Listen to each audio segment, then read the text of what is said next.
So have you been in the studio with Kendrick yet? Yeah, I have, but I ain't win. You know, What is it? Lay nothing down though. Was he laying down? We was really just vibing, like Just hanging out, playing. Yeah. I'm just getting to know me. And, like, yeah, his studio process gotta be crazy. I was curious, like his writing process. Like, so many artists nowadays, like they don't write right. Yeah, I don't write. You punch in. I punch in. I started off writing though for sure. But I feel like you gotta write again, man. Yeah, that's what everybody be saying though. But because at the end of the day, I feel like I said, every bar matters more.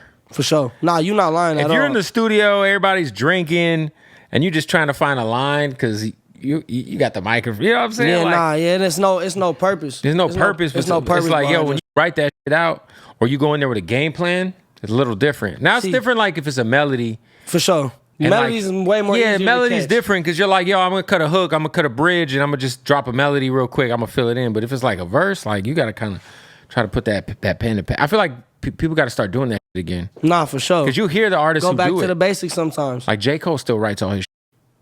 You know? I'm sure Kendrick be writing. He has to. There's no way Kendrick don't write. Yeah, come on. I'm pretty sure. I ain't saying he don't never punch in and out. But I'm saying, man, like, he got to be writing come on, for man. sure. He kicking that shit. What got you so tapped in with the Detroit shit? Man. Detroit just with me. Like, they always just embrace me. Have you been out there? Hell yeah. Great place. Well, I've been in Detroit more than any place in the world, Detroit. for real. Shout out Peasy. Team Eastside Peasy from Detroit. You feel me? Ghetto Boys. I love those guys. He was like one of the first artists to like reach out to me, like that wasn't from here. Dope. And he was just basically telling me like I fuck with your sound, bro. Like I really like what you're doing. You got an image, like, you know, keep pushing, keep going. And then one of my A&Rs, he showed Helliva, shout out Helliva, the producer. Dope producer, yeah. Yeah, they showed Helliva my song. And Helliva like fly that nigga out here. Yeah. Like straight up. It was y'all like, were just cooking. It was that fast. I was supposed to stay out there for like a week. He's like, man, you gotta stay another week. They pushed my flight back. Me and bro made a whole album. And then shit. Ever since then, it's just like Detroit just been, you know, my place. Like, you feel me? I love it out there. I got songs with everybody out there. Snapdog, Payroll, Giovanni, GMO Stacks. I had some Skilla Baby. Yep. All them dudes, bro. I really fuck with everybody.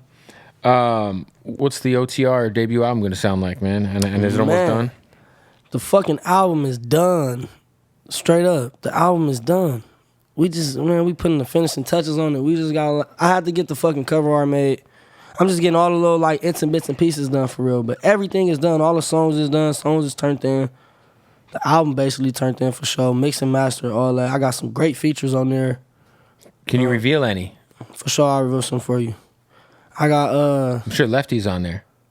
Come on. Of course. I got Lefty and J3 on one. Okay. You feel me? On one called Essays and the Whoops. So if y'all familiar with the stupid song that we did, it's kind of like a stupid version part 2.0 type shit. You feel me? But we just called it Essays and the Whoops. I got some shit on there with Peasy. Shout out Peasy again. I got something on there with Young Hood. Shout out to Young Hood from Dallas? Yep. Yeah, he can rap his ass off. I fuck Big X's artist. Yep, straight up. He can freestyle, bro. His freestyle game is crazy. Yeah, man, bro got some shit. We cooked up. He's we cooked tough, up a bro. banger.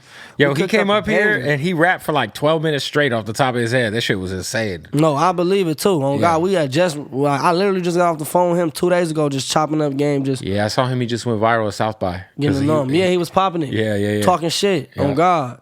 Yeah, he's hard.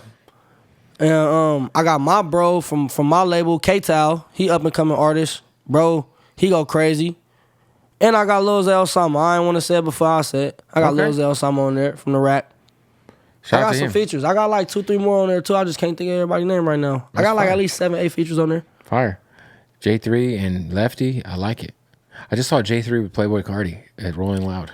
Man, Playboy Cardi been locked in with us. That's what I heard. You feel me? Yeah, man, this shit get deep. Yeah, I heard. This shit run a long way. Oh God, free G weed, man, free weed. Yeah, I'm like, oh shit, like it's Playboy Cardi and a bunch of guys from But him and J3 got a real relationship. For sure. Like that shit ain't just rap. Like they really fuck with each other. That's really, they really homies, you know? I never met Cardi, but Rolling Loud was crazy. Shout out to bro. Oh God. Nah, he got a crazy movement going right now. Shout out to bro. Yo, what for you, man, I heard you lost your brother last year. Yeah. How hard is that to deal with, man? I can only imagine like getting through the grief of that situation. You're probably still going through shit, it. I'm still grieving for sure, but should I just be trying to keep my head on, you know, and just push for bro? You feel me? Like at the end of the day, you know, I'll just be trying to. Sometimes like my cousin told me some real shit. Like you either gonna drown in that shit or you gonna have to like put that fuel to your fire. Yeah, or use it to.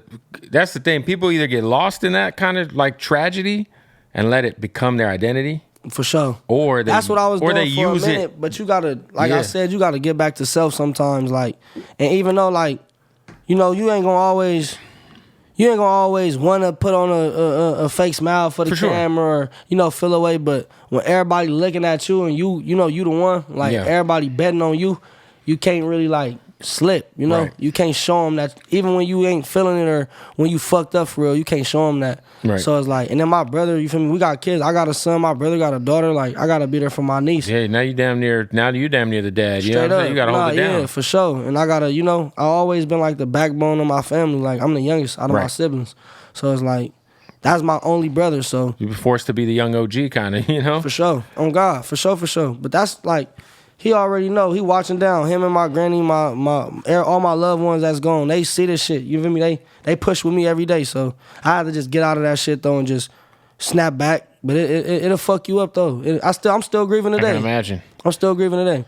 What do you take away from? And I don't want to get into the specifics too much, but you know this all this stuff happening in LA with people getting hit because of podcast appearances and certain shit. Ain't nobody telling them people to tell on themselves but them. It's a wild time, right? It's kind of crazy. You can get on this motherfucker and you don't gotta answer nothing. Hey, I'm gonna tell you this, bro. I'm gonna tell you this. When all this shit was going on, I'm like, man, I'm just so glad I don't play in the weeds with none of that shit. Nah, straight up, and I like that. And you gon' last longer than motherfuckers. You feel me? Because motherfuckers gonna wanna come back and fuck with you. That's the one thing is I always tell people, I'm like, man, like I'll take shit out. You know, we and it's crazy. I was just talking to my old head, not to cut you off, but he was just saying, man, motherfucker waiting on you to say some crazy shit on camera. So they could put it out and clickbait you, and then now you're fucked. Yeah, but and like, look, I'm not even trying to shit on Adam because Adam's my friend, and I think Adam's speaking real shit. Adam's got his business model and what he's comfortable with doing. For sure. I just know like